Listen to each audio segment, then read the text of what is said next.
Halo sahabat Tifa.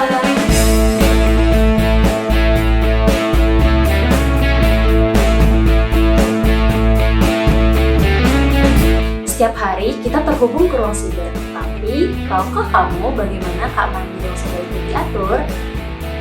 Menurut kakak, apa sih yang kakak ketahui tentang keamanan siber atau cyber security? Sebagai orang awam, aku memahaminya sebagai langkah-langkah teknis yang digunakan untuk melindungi sistem komputer dari potensi serangan ataupun juga kerusakan secara teknikal atau teknis.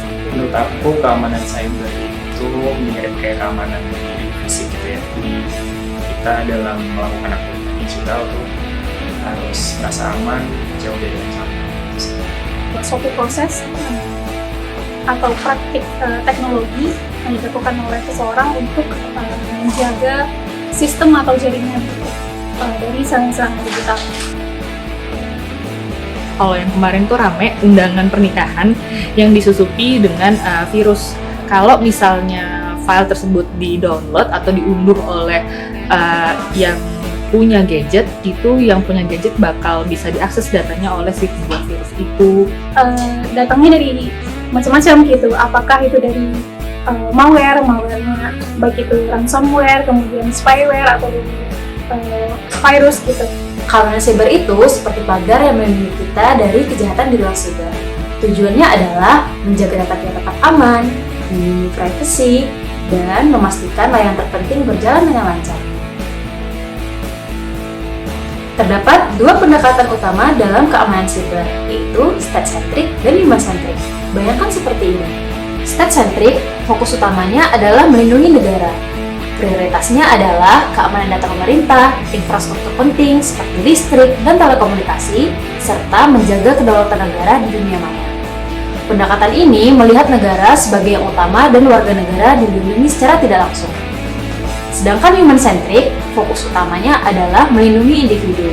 Prioritasnya adalah hak-hak kita sebagai manusia di dunia digital, seperti privasi, kebebasan berekspresi, akses informasi yang aman, dan perlindungan dari penipuan online.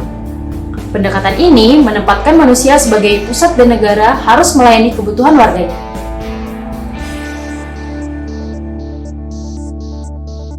Pendekatan human-centric dalam keamanan siber dianggap penting karena berfokus pada perlindungan individu dan masyarakat rentan dari ancaman siber yang dapat membahayakan hak mereka atau bahkan nyawa mereka.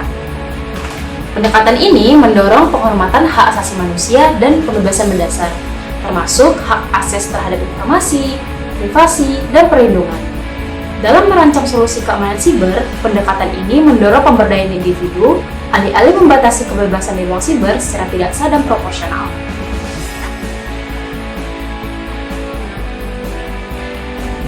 Tahukah kamu rancangan Undang-Undang Keamanan dan Ketahanan Siber masuk Prolegnas Prioritas 2025?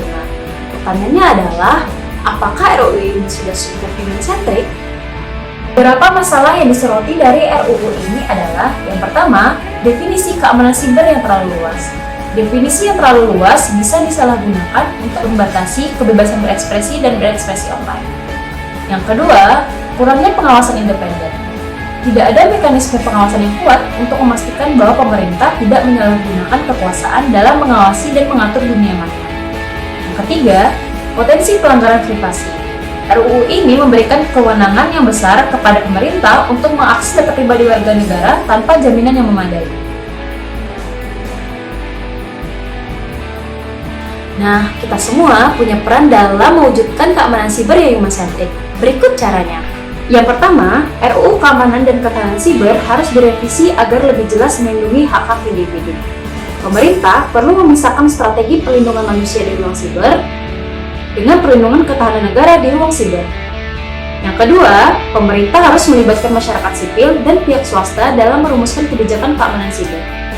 Server Internet 2025 ini dan masuknya RUU Keamanan dan Ketahanan Siber di Prolegnas 2025 jadi momen yang penting untuk kita mendefinisikan ulang makna keamanan siber yang perlu diatur dalam RUU. RUU KKS harus dapat mewujudkan ruang siber yang aman bagi setiap orang, termasuk untuk mengaktualisasikan ekspresi dan pendapatnya. Bagikan pendapatmu, mengapa pendekatan human-centric dalam keamanan siber itu penting?